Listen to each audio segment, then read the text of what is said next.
네, MKTV 구독자 시청자 여러분 안녕하세요. 오늘은 또 이렇게 특별하게 제가 공지를 미리 드렸다시피 우리 이번 대선 후보에 오신 황교안 대선 후보님 함께 모셨습니다. 그래서 오늘 다른 때와는 조금 다르게 조금 진지한 분위기에서 살짝 벗어나서 좀 신선한 질문들 그리고 우리 청년들이 함께 이렇게 모여 있는데 청년들의 입장에서만 할 수 있는 그런 툭툭 튀는 질문들로 오늘의 인터뷰를 꾸려볼 테니까 여러분들 채널 고정해 주시고 스테이 튠 부탁드립니다.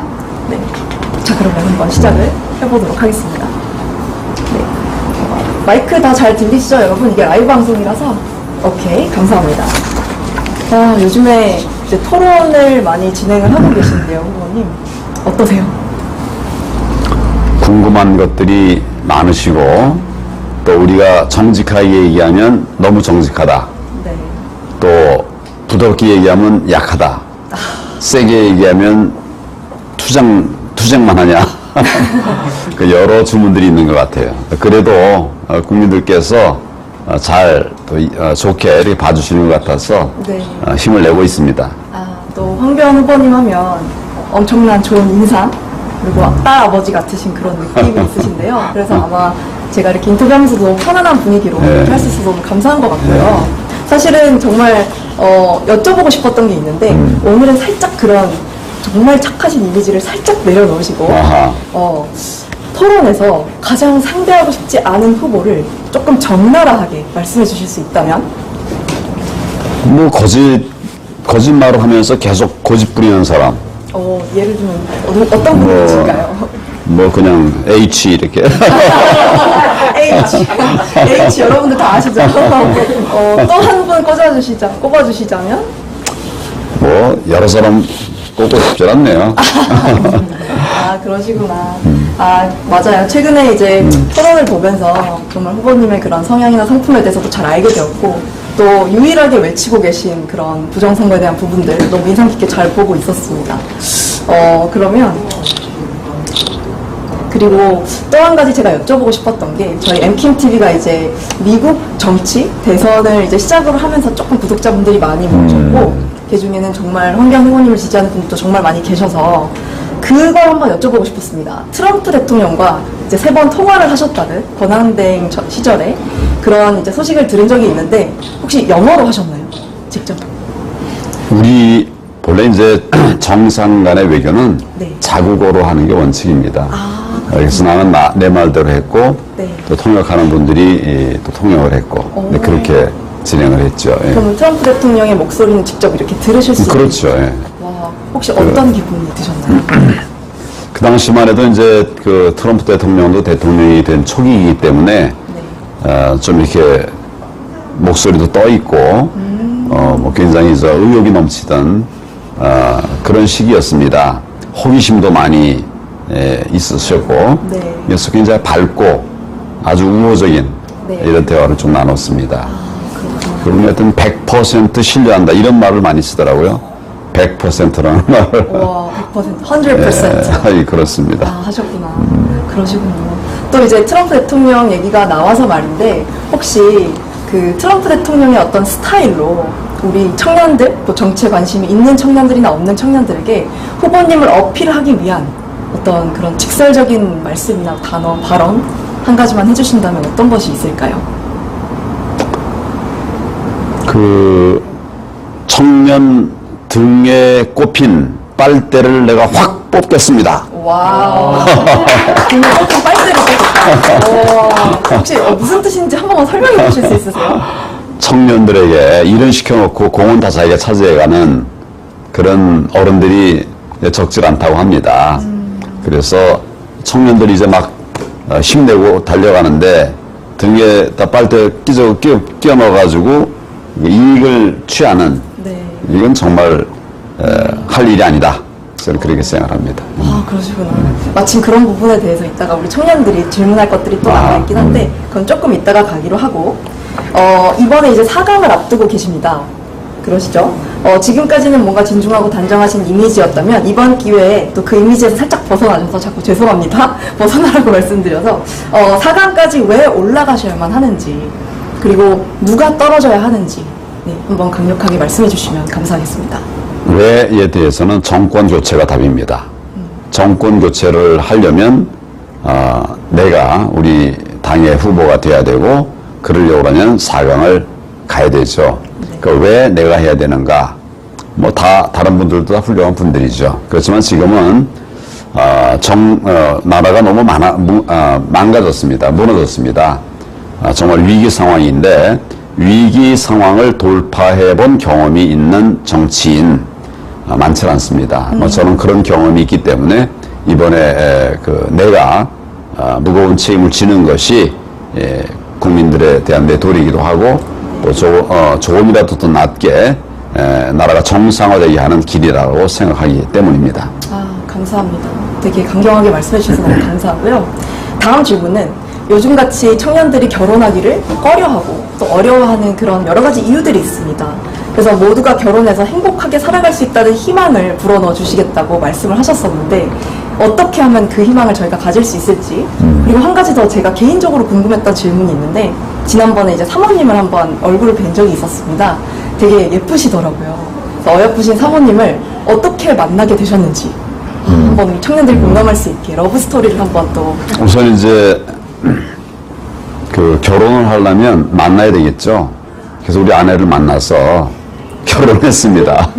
우리 젊은이들도 좀 많이 만나는 게 좋을 것 같아요. 뭐 결혼을 전제로 한 것이라기보다도 이렇게 친구로 또 많이 만나고 이렇게 하다 보면 이제 기회가 만들어지겠죠.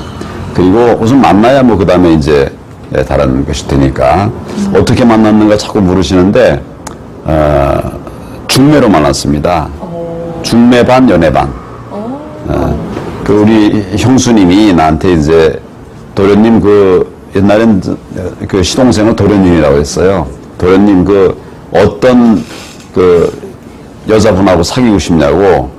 그래서 나는 농담 삼아서 뭐 이렇게만 몇 마디 얘기를 했는데 우리 형수님이 그걸 다 이렇게 기억했다가 거기에 딱 맞는 사람을 이제 찾아가지고 나한테 소개를 한 거예요.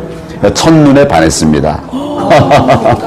축하드립니다. 근데 우리 아내도 나한테 첫눈에 반했다 그러더라고. 그런 말을 한 건 아닌데 거의 뭐 그런 상황으로 이렇게 만났고요. 그래서 이제 아까 맨 처음 질문이 청년들 요즘 이제 결혼을 어려워하고 결혼 어려워하는 거 그래서 우선 만남의 기회가 쉽지 않은 것 같아요. 너무 힘들고 바쁘니까 만날 마음이 잘 안 생기는 것 같아요. 그래서 그거를 좀 이렇게 기성세대가 우리 사회가 만들어주는 것도 필요하겠다. 뭐 이런 생각이 좀 들고요. 그 다음에 이제 또 둘이 좋아도 결혼하기 어려운 여러 가지 또 어려운 여건들이 있지 않습니까? 우선 뭐 같이 살기 위한 집 사기 정말 힘들죠. 뭐 이거는 사실은 길이 있는데 이 정부가 부동산 정책을 잘못해서 그렇습니다. 뭘 뭐 바로 잡아서 집 갖기 쉬운 어렵지 않은 이런 나라 만들어 가면 젊은이들도 집 문제 때문에 고민 덜 할 수 있지 않을까 그런 생각이 들고요. 그 다음에 이제 결혼하게 돼도 결혼해서 만약에 이제 아이를 갖게 된다면 아이 키우기가 너무 힘들어요. 실제로. 그래서 제가 지난번에 첫째 아이를 낳으면 매달 30만 원씩 나라가 지원해 주자. 둘째를 낳으면 매달 100만 원씩, 셋째를 낳으면 200만 원씩, 넷째를 낳으면 350만 원을 지급해 주자. 그래서 그걸로 아이도 키우고 좀 이렇게 아껴서 썼으면 나중에 애가 학교 갈 때 장학금으로도 좀 쓰게 이렇게 전폭적인 지원을 해주자. 뭐 이렇게 했는데 이런 것들이 복합적으로 잘 갖춰져야 청년들이 연애도 하고 할 수 있겠고 또 결혼도 할 수 있지 않을까 그런 생각을 합니다. 그래서 이것은 사실은 많은 재정이 필요한 건데 이제는 우리가 정말 그런 재정을 투여해야 되는 그런 시기가 됐다.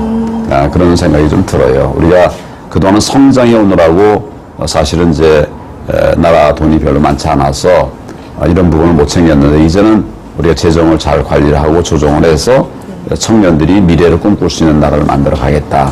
저는 구체적인 안을 가지고 지금 그런 도전을 하고 있습니다. 그러시군요. 아무래도 우리 청년들이 그런 부분에서 어려워하는 지인들이 굉장히 많거든요. 그래서 한번 질문을 드려봤고요. 답변 감사드리고 다음 질문은 약간 미국과 연관된 질문을 드려보고 싶었습니다. 이것도 많은 청년분들이 질문을 요청하기도 했고 또 개인적으로 궁금하던 부분이었는데 이제 미국은 공화당, 민주당 해서 딱 두 정치당이 나눠져서 이제 각 당마다 맞는 정책들로 이렇게 이어가면서 뿌리 깊게 가고 있는데 그에 비해서 우리나라는 솔직히 같은 우파 안에서도 갈림 현상이 심하고 또 이제 이번 이제 대선 후보 같은 경우도 이제 후보님만이 유일하게 또 부정선거 언급을 하고 계시고 나머지 분들은 좀 침묵하거나 눈치를 본다거나 이제 이런 현상들이 계속 일어나고 있습니다. 그런 부분에 대해서 어떻게 그런 부분이 좀 해소될 수 있을지 네 그런 것이 좀 궁금했습니다. 미국의 정당은 가치 중심의 정당이라고 하면 우리는 영웅 중심의 정당인 것 같아요. 어떤 개인 뭐 아주 지지율이 높은 사람 또는 뭐 정치를 오래 한 분들 이런 분들 중심으로 하다 보니까 사람 중심이 되니까 정책의 일관성도 없어지는 거죠. 경우에 따라서는 가치도 흔들리기도 하고 그러면 나는 사실은 우리가 선진국이 되려고 그러면 가치 중심의 정치가 이루어져야 된다 그런 생각을 합니다. 그래서 예를 들어서 우리 국민의힘 같으면 누가 나와도 큰 방향은 같아야지 이게 뭐 중도다 뭐다 이런 그 가치 얘기를 그때 가서 하면서 국민을 혼란에 빠뜨려서는 안 된다. 나는 그런 생각을 합니다. 이건 또 한편으로는 우리 싱크탱크가 잘 조성이 안 돼서 그런 거 아닌가 싶기도 합니다. 싱크탱크가 우리 당이 지향하는 것과 같은 이런 정책들을 만들어내고 또 거기서 이제 젊은 인재들 계속 이제 길러낸다면 이런 혼란의 그 가능성은 훨씬 덜 할 수 있을 것 같아요. 근데 사실은 이제 민주당 같으면 뭐 참여연대, 네. 뭐 정식 이런 싱크탱크는 아니지만 뭐 그런 것들이 사람들을 공급하고 여러 이제 시민단체들이 공급들을 하는데 네. 우리는 사실은 그동안 나라를 성장시키고 발전시켜 나가는데 거기에만 관심을 들였지 우리 지지 세력을 확보하는 데는 사실 소홀했던 게 사실입니다. 지금이라도 네. 좀 제대로 된 싱크탱크를 만들어서 우리 가치를 같이 하는 우리 정당 내의 인재들은 네. 어떤 사람이 오더라도 정책의 기조가 유지될 수 있도록 그렇게 하는 것이 필요하겠다 이런 생각합니다. 네 너무 감사드립니다. 다들 그렇게 생각하시나요? 네. 별로 동의 안 하는 것 같은데. 네. 너무 맞는 말씀만 해주셔서 다들 동의하기 바쁜 것 같은데 이따가 또 이렇게 후보님을 당황스럽게 하는 질문도 준비되어 있으니까 예. 네, 부탁드리고요. 예. 또 하나 제가 여쭤보고 싶었던 것이 이제 5차 토론 당시에 중국을 키워드로 잡으셨는데 최근에 바이든이 백악관에서 쿼드 멤버들과 함께 모여서 이제 인도 태평양 지역을 보호하는 것에 대한 회의를 했었습니다. 그 부분에 대해서 이제 미국 국무부에서는 한국도 함께 참여하길 바란다라는 그런 마음을 표하기도 했는데 뭐 한미 동맹이나 아니면은 한국과 또 쿼드가 같이 모여서 인도 태평양을 보호하는 그런 부분에 대해서 후보님 생각이 어떠신지 뭐 나는 한미 동맹의 연장 차원에서 쿼드에 가입해야 되고 적극적으로 우리가 기여를 해야 된다 이런 생각을 합니다. 눈치 볼 사안이 아니죠. 우리 안보를 지키기 위해서 한미 동맹보다 더 확실한 대안이 어디가 있겠습니까? 또 우리 한미 동맹은 뭐 우리 그 6.25 이후 더 아주 강고하게 동맹 혈맹으로서 그렇게 이어져 왔었는데 이거를 흔들면 사실은 우리 동맹의 근간도 흔들리고 우리 자유우파 진영의 동맹도 같이 흔들릴 수가 있습니다. 네. 그래서 저는 쿼드 적극적으로 참여해야 된다고 생각합니다. 너무 감사합니다. 그리고 다음 질문으로 바로 넘어가도록 하겠습니다. 조금 더 진지함을 벗어나서 가수 성시경을 좋아하신다고 들었는데요. 예. 사실인가요? 옛날 제가 이제 장관 될 때 성대 그리고 고시 그다음에 경기고등학교 이런 요건을 갖춘 걸 성시경이라고 불렀었어요. 제가 바로 그 성시경. 가수 성시경을 좋아하는 아시고. 그리고 성시경도 좋아하고. 혹시 여기 뮤지션 청년도 나와 있긴 한데. 예. 우리 청년분들과 공감대를 막 형성하기 위해서 또 이제 음악이라는 무기가 있지 않습니까? 혹시 한 소절만 좋아하시는 노래 불러주시면. 한 소절. 네. 1절도 1절만. 지금 10월 3일이죠? 네. 10월의 어느 멋진 날에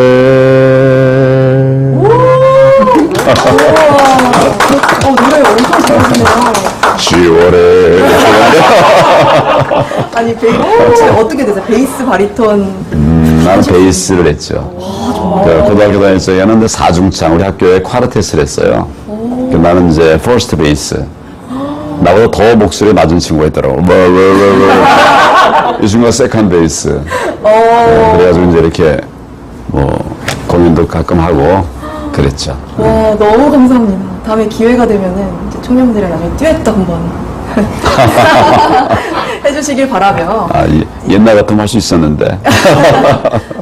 또 이렇게 10월에 듣기 좋은 노래 불러주셔서 너무 감사하고요. 이제 청년들 질문이 조금 많아서 이렇게 돌아가기 전에 이제 한 가지 소개드릴 게, 성균관대에 계실 때 겟세마네라는 동아리가 있으셨다고 들었어요. 예, 있었습니다. 네, 이제 거기 후배분들이 제 이제 친구들인데, 오늘 이 자리에 오고 싶었는데, 이제 휴가 때문에 오지 못해서 질문을 이제 저한테 대신 해주셨는데, 조금 진지한 질문이긴 하지만, 그 똑같은 질문을 이제 또 여기 우리 청년분이 가지고 와서, 오늘 제가 질문에 이 마이크를 넘겨서 한번 청년께 전달을 하도록 하겠습니다.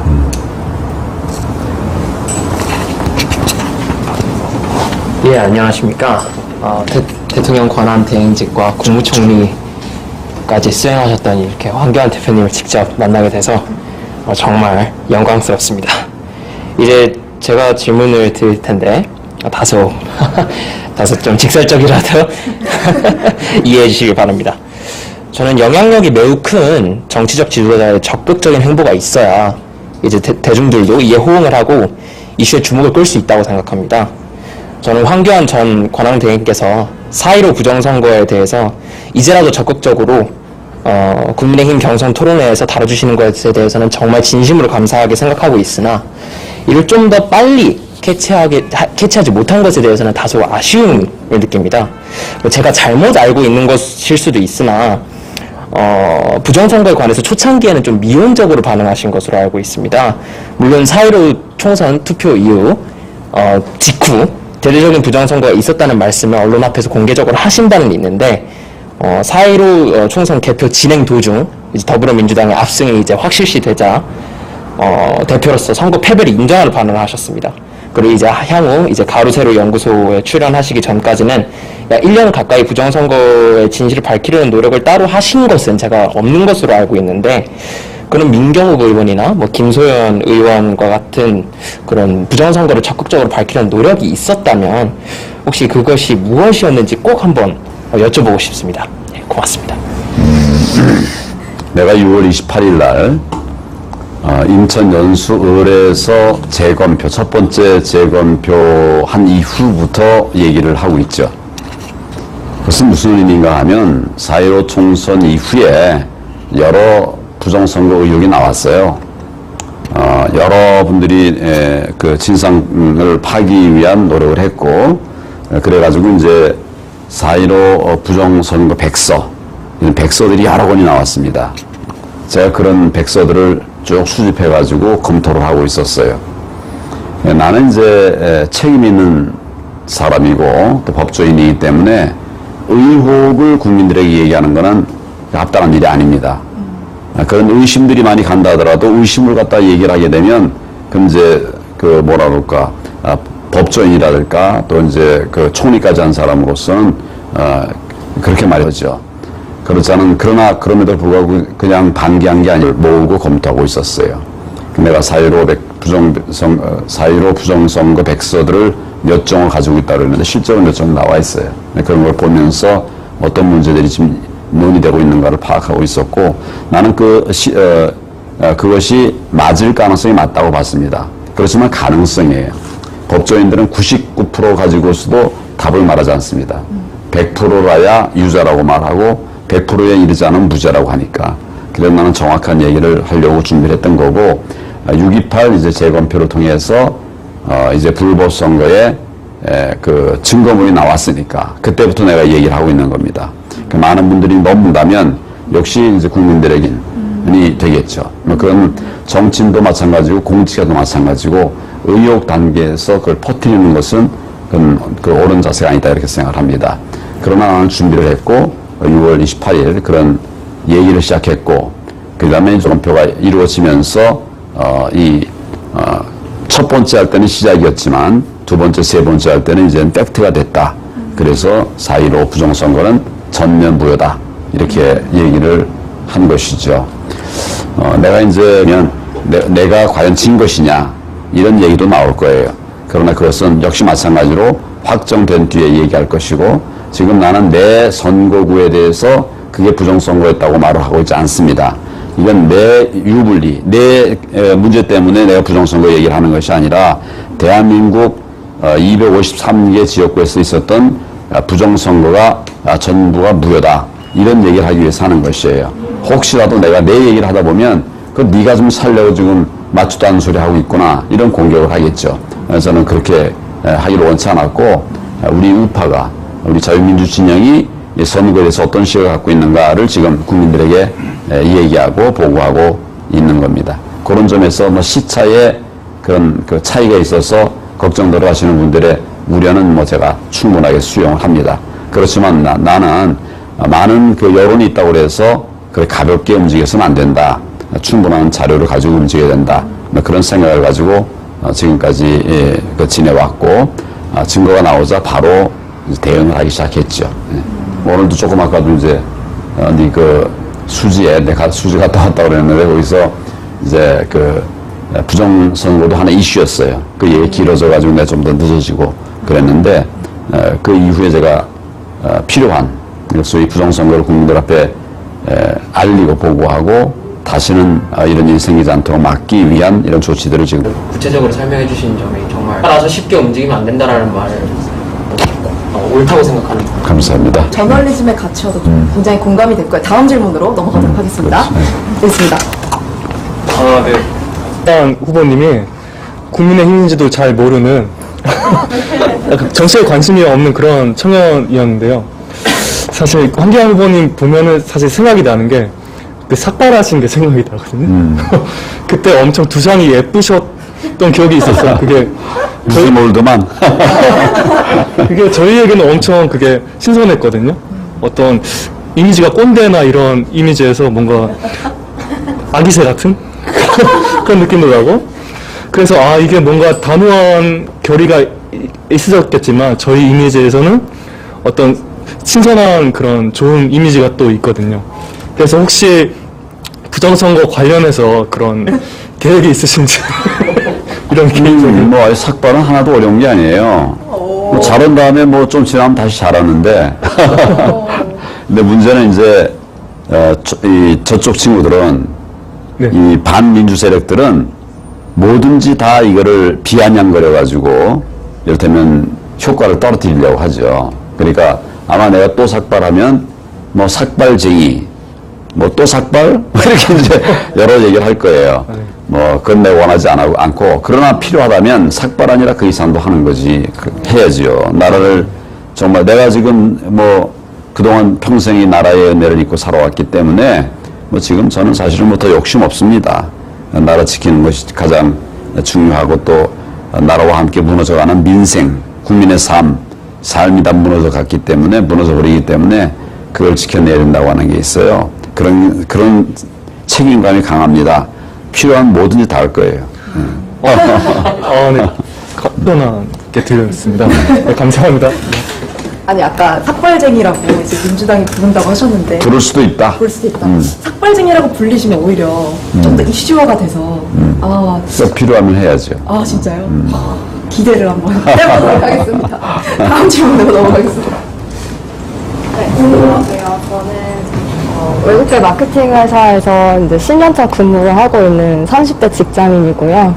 이제 아직도 이제 퇴직을 하려면 20년 정도가 남았고, 그러다 보니까 저는 자꾸 제 미래를 설계하게 되는 것 같아요. 그 맥락에서 가장 저한테 충격적이었던 뉴스는 2030년에 부산시 인구수 약 310여만 명이 없어진다고 해요. 돌아가시거나. 네.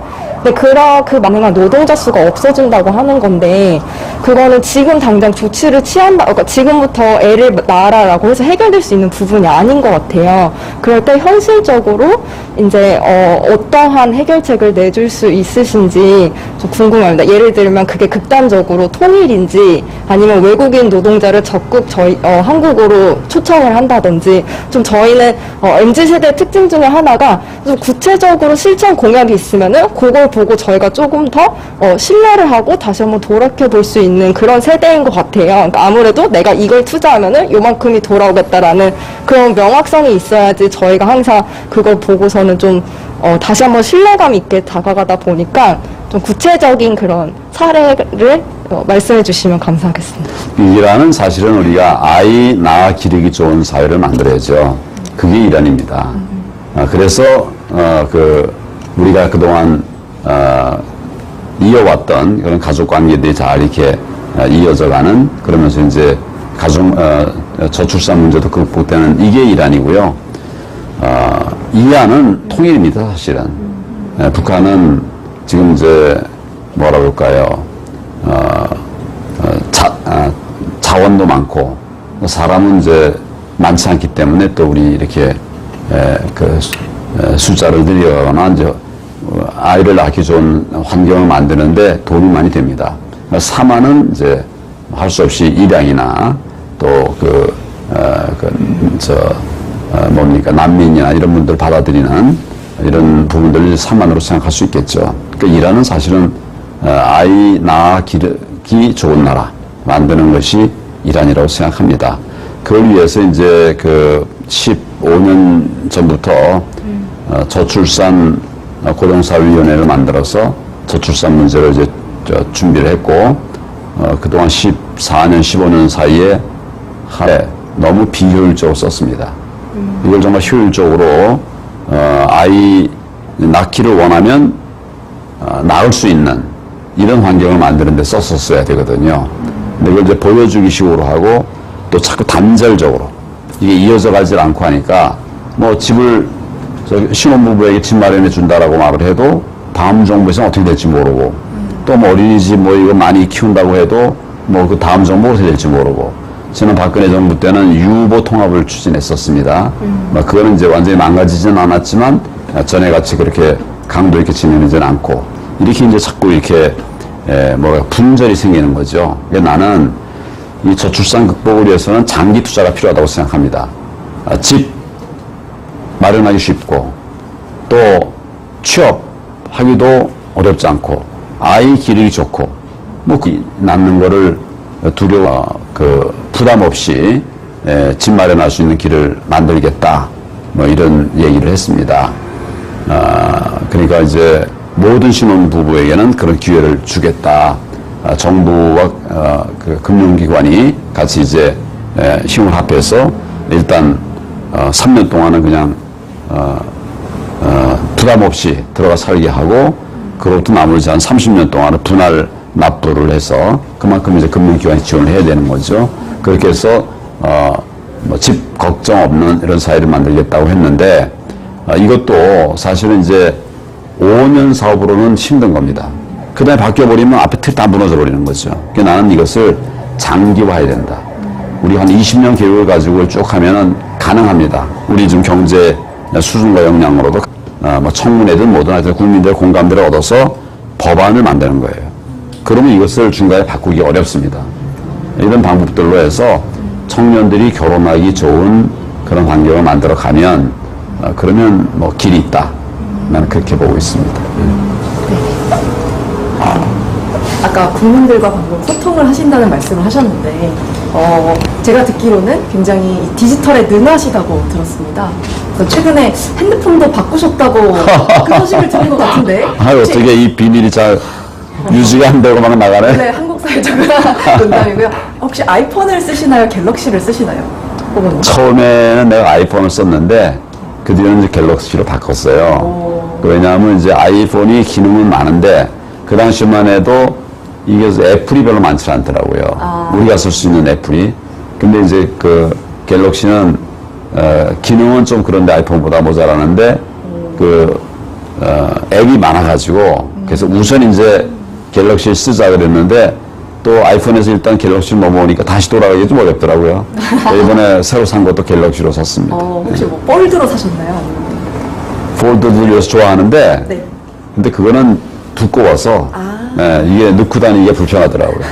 네, 그래서 폴드 포기했습니다. 그러셨구나. 그게 요즘에 핫하더라고요. 글쎄, 뭐 다들 뭐 그걸 생각한다는데 네.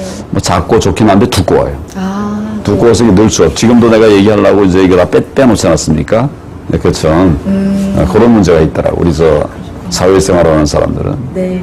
그래서 이제 폴드도 되고 얇은 이런 걸 나오면 이제 좋습니다. 혹시 또 다른 질문은 나중에 먹방을 한번 사모님과 해주실 수 있는지.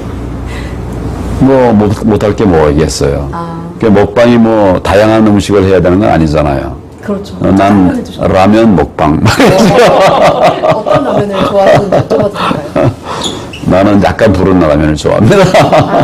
브랜드를 말씀해 브랜드는 뭐 물론 신라면인데 제가 신라면을 그 좋아하는 이유는 내 친구가 거기서 일하기 때문에. 친구에 대한 로열티로. 그러시구나. 근데 라면을 이제 우리 아내가 끓이면은 네.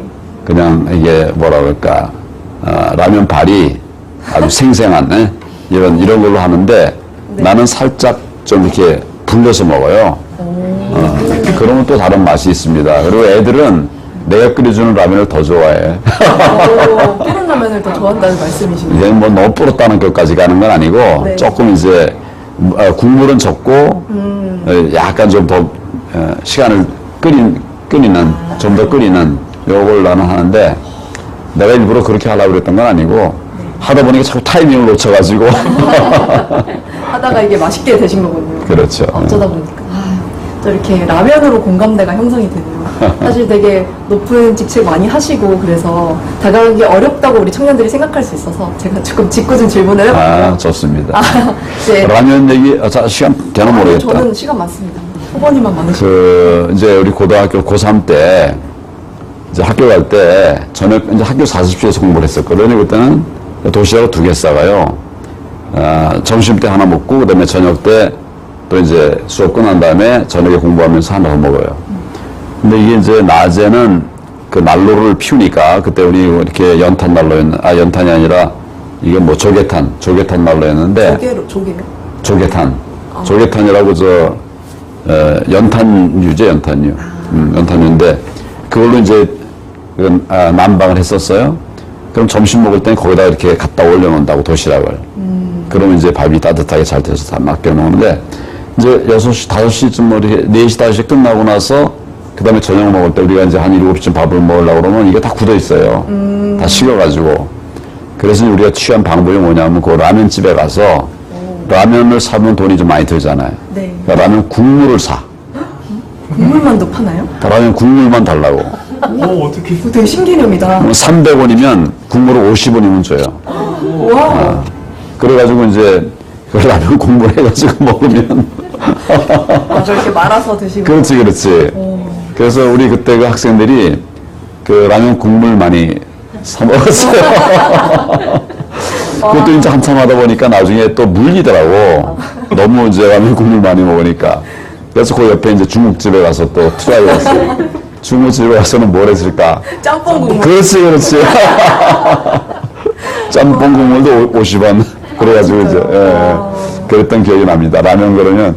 근데 그렇게 1년을 먹고 나니까 그다음에 라면 보기도 싫더라고. 또 한참 못 먹다가 그다음에 다시 이제 먹기 시작했죠. 요새는 뭐 아주, 요새가 아니라, 그만뒀던 거는 짧고, 네. 먹은 기간이 깁니다. 끊을 수가 없죠. 자, 다음 질문으로 한번 가보겠습니다. 네, 저는 그 운동화, 라카미 운동화 신고 계신 거 봤어요. 그거 어떻게 봤습니까? 예. 그거 왜냐면 서기도 힘들고 예. 그런데 그거 신고 계시는 것 같거든요. 근데 이제 정장에 입을 때는 또 약간 구두 신는 게 어떻게 보면 또 룰이잖아요, 나름대로. 근데 거기에도 운동화 신고 계신 거 봐가지고 의도가 있으셨던 건지 아니면 원래 편한 거 좋아하시는지 그게 궁금해가지고 여쭤보세요. 그냥 이제 콤비를 입었으니까 그때 뭐 신은 아무거나 정장 신 안 신어도 괜찮고 그다음에 독도에 대해서 일본이 이제 자꾸 딴소리를 하니까 이제 라카이가 이제 독도는 한국 땅이다 이런 그 이슈를 좀 얘기하고 있잖아요. 뭐 그걸 응원하고 또 우리 이 국민들에게 좀 알리기 위해서 가끔 제가 그 의미 있는 날 그걸 좀 신습니다. 예, 예. 지금도 이제 한 3, 4일 전에도 한번 신고 나갔다가 많은 분들이 좋아하더라고요. 예. 그게 뭐냐고 막 묻기도 하고. 근데 약간 맨 처음에 좀 약간 혼선이 있었어요. 그게 어디 그 기업이냐, 어느 나라 기업이냐, 어떤 사람은 일본 기업이다. 뭐 이러기도 하고 그러는데 확인해 보니까 미국 기업인데 지금 독도 이슈를 던지는 것은 미국 기업인데 일본에서 사업하고 있는 미국 기업. 예, 거기서 이제 했다고. 약간 뭐 혼선이 있었는데, 하여튼 뭐 그게 중요한 게 아니라 우리는 이제 독도에 대한 일본의 잘못된 발언에 대한 항의 뭐 이런 차원에서 되게 좋은 취지의 브랜드인 것 같아요. 네, 그렇죠. 예. 혹시 시간 괜찮으세요? 뭐 잠시는 괜찮습니다. 예. 감사합니다. 영광입니다. 그래서 원래는 이렇게 정책적인 질문이나 정치적인 질문은 워낙 제가 저희가 모두 TV를 통해서 토론을 통해서 많이 보니까 오늘 좀 이렇게 개인적으로 이렇게 후보님을 알아갈 수 있는 기회를 갖고자 조금 이렇게 기획을 해봤습니다. 좀 괜찮으셨나요? 너무 좋았습니다. 뭐 최근에 내가 인터뷰를 많이 하는데 최근에 한 인터뷰 중에 최고. 예. 최고인 김에 한 가지만 더 질문할게요. 가발 논란. 가발 논란이 있는데 이 부분에 대해서 저희 학생이 할 말이 있다고 아버지 이 말씀. 네. 저희 아버지께서 이제 황교안 이제 대표님의 이제 직접 머리를 잘라주신 이발하시는 분께 직접 머리를 잘랐다고 하시더라고요. 저희 아버지께서도. 저희 아버지께서 그때 한창 이제 조국 사태로 인해서 이제 삭발도 하시고 그러셨는데, 그래서 저희 아버지께서도 이제 그것 때문에 혹시 황교안 총리가 혹시 그 가발이냐 아니면 진짜 머리냐 이렇게 여쭤봤다고 합니다. 근데 거기서 이제 그 이발하시는 분께서 진짜 머리가 맞다고, 가발이 아니라고 해서, 그때 당시 이제 인터넷에 이제 막 탈모 커뮤니티 같은 것들 이제 남성분들이 많이 하거든요. 그래서 이제 장난으로 탈모 커뮤니티 막 이제 인터넷에 많이 돌아다니는데, 그때 당시 이제 삭발하시는 걸 보고 그게 진짜 머리였구나 해서 저는 이제 오늘부터 나는 조국 수호를 하겠다 배신감을 느껴서 그렇게 농담으로 말씀하시는 것도 많이 봐서 나는 재밌게 왔었습니다. 예. 또 이렇게 왠지 언젠가는 내가 기자들하고 인터뷰하다 한번 머리 뽑아보라. 그 트럼프 전 대통령이 지니 키멜 쇼였나? 그 어떤 코미디 쇼에 나가서 즉 트럼프 대통령도 가발 논란이 있었거든요. 그래서 그 쇼호스트가 트럼프 대통령 머리를 막 이렇게 흔들어 보는데 제가 하면은 너무 실례겠죠. 뭐 실례 아니에요. 그럼 지금 이거 나오는 행사 어떡하지? 이거 좀 만들어줄 수 있어요, 다시? 아닙니다. 다음 기회에 제가 한번 해보는 걸로 하겠습니다. 자, 그러면 또 하나 질문 있었던 것 같은데. 사실 저희 젊은 친구들은 그 정권 교체가 저희 부모님들의 가장 큰 이슈라면은 저희는 정권보다 아까 말씀하신 대로 정말 장기적으로 나라를 위해서 일할 수 있는 사람이 필요하고, 그거에 대한 선택 기준은 공약이거든요. 근데 아까 말씀하셨듯이 커뮤니티에서 가장 많이 지금 올라오고 있는 게 허경영의 10년 전 공약이에요. 정말 말이 안 되지만 지금 보면 말이 되는 부분도 있고, 어쨌든 구체적임이 거기에 키포인트라고 생각을 하거든요. 그럴 때 이제 그 후보자님께서도 지금 이제 뒤에 보면 초인류 정상 국가로라는 이 말에 조금 더 구체성이나 이런 게 있으면은 지금 확률적으로는 대선에 당선하시기 어렵지만 이거를 좀 더 구체적으로 젊은 친구한테 어필을 한다면 이게 전세 역전이 돼서 저희가 또 그 브랜드 이미지에 정말 큰 도움이 될 것 같거든요. 그래서 정말 하시고 싶은 게 그러니까 물론 지금 부정선거를 얘기하시고 있지만 대통령이 되신다면은 어떤 부분을 진짜 꼭 하나를 약속하시고 싶으신지 그 부분을 정말 듣고 싶어요. 네. 내가 이제 TV 토론 등을 통해서 이미 여러 정책들을 얘기하면서 부정선거를 얘기하고 있는 거거든요. 근데 이제 다른 부분들은 부각이 되지 않으니까 이 부분을 이제 키운 것처럼 이렇게 하는데, 부정선거 대응하는 거 중요하죠. 근데 정책도 이제 중요하니까 그런 부분들도 계속 내고 있어요. 뭐 예를 들면 내가 직접 네이밍한 그 정책은 이겁니다. 깜놀, 10억 창업 벤처 배틀. 깜짝 놀랄 10억을 준다 이거예요. 저도. 그 배틀에서 우승하면 이 배틀에서 우승하면 10억을 준다는 거예요. 창업 벤처 영역에서. 그래서 이 10억을 한 번 주고 마는 게 아니에요. 매일 그런 배틀을 출발시키는 거예요. 한 달 정도 이제 경합을 해서 그 중에 우승자에게 10억을 주는 거예요. 이제 물론 아이디어가 좋아야 되겠죠. 배틀하다 보면 그렇게 되겠죠. 그 다음에 이제 뭐 사업을 창업해서 사업을 꾸려갈 수 있는 역량도 보겠죠. 아이디어뿐만 아니고 이런 걸 봐서 종합적으로 이제 그 우승한 팀에게 우승한 사람에게 10억을 주는 거예요. 10억은 뭐냐? 창업 비용. 그다음에 초기 사업 비용까지. 창업도 하고 초기 3년 내지 5년 동안 사업할 수 있는 이런 자금을 주는 거예요. 그러면 이제 안정적으로 정착할 수 있는 가능성이 굉장히 높아지죠. 한 60, 70%는 정착할 수 있는, 장기적으로 정착할 수 있는 그런 것이 될 거예요. 이런 거를 매일 출범시키는 거예요. 매일. 실제로 제가 초기 창업 패키지의 정부 지원금을 받고 있거든요. 그 세대 한도가 1억이고 사실 그 1억으로는 사업을 시작하기보다는 정말 그냥 조금의 큰 도움이 되는 거지 그걸로 인해서 엄청난 매출을 일으키기에는 좀 부족한 돈이라고 생각을 했는데 말씀 주신 그 부분이 사실 진짜 그 창조 경제의 해결책일 수 있을 것 같아서 맞아요. 그러니까 문제는 돈인데 매일 그렇게 10억씩을 하면은 1년에 3,655이 들어가요. 그 다음에 이건 이제 어떻게 보면 붐을 일으키기 위한 거니까 뭐 미스터 트롯처럼 하려고 그래요.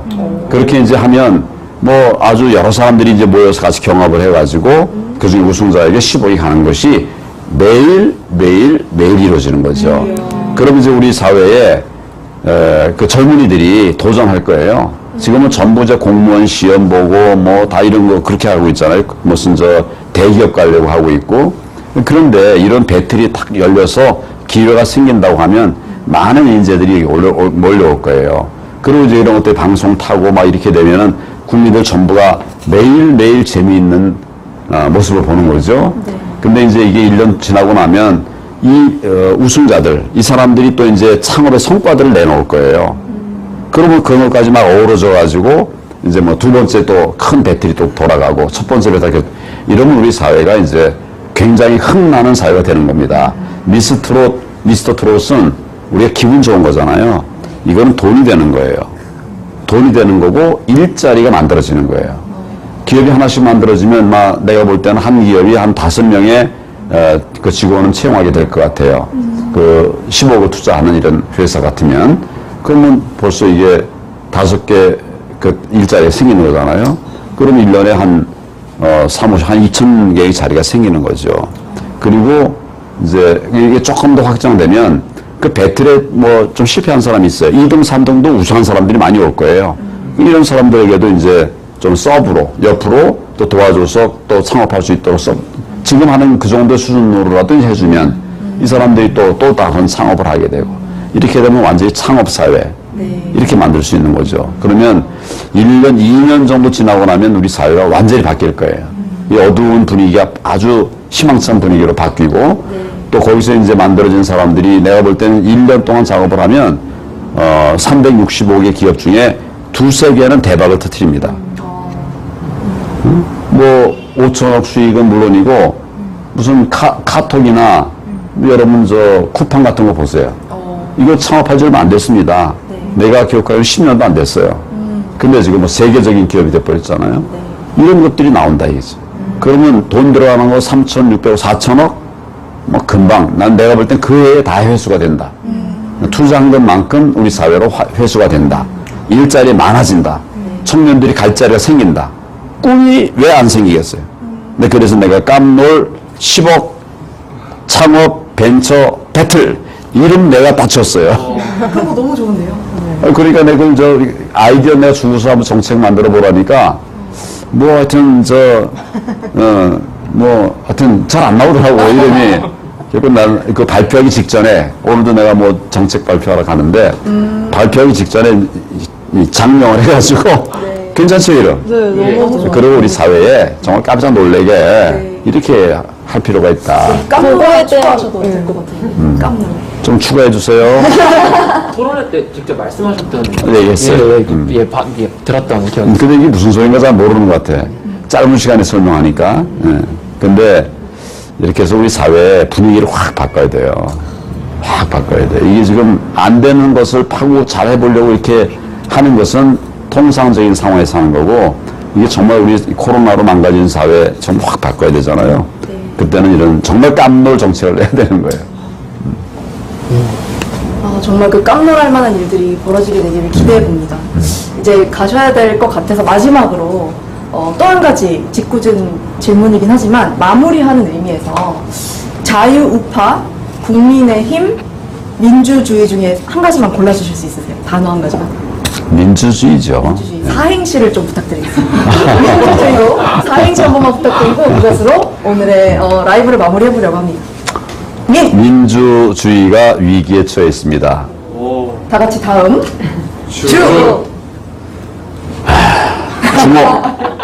주목해서 주 정말 우리가 주지요 주력해야 될 부분에 우리의 힘을 모아야 되겠습니다. 또 남아 있어요? 정의는 승리할 겁니다. 오늘 이렇게 함께 해주셔서 너무 감사하고요. 후보님 앞으로 자주 뵐 수 있게 되기를 바라봅니다. 오늘 청년분들 모두 재밌으셨죠? 네. 자, 반갑습니다. 즐거웠습니다. 반갑습니다. 정의는 승리할 겁니다. 센스. 뭐 게임 중에도 그런 것도 있잖아. 무지겠다, 무지. 그랬어요. 너무 감사합니다. 그래요. 응원합니다. 응원합니다.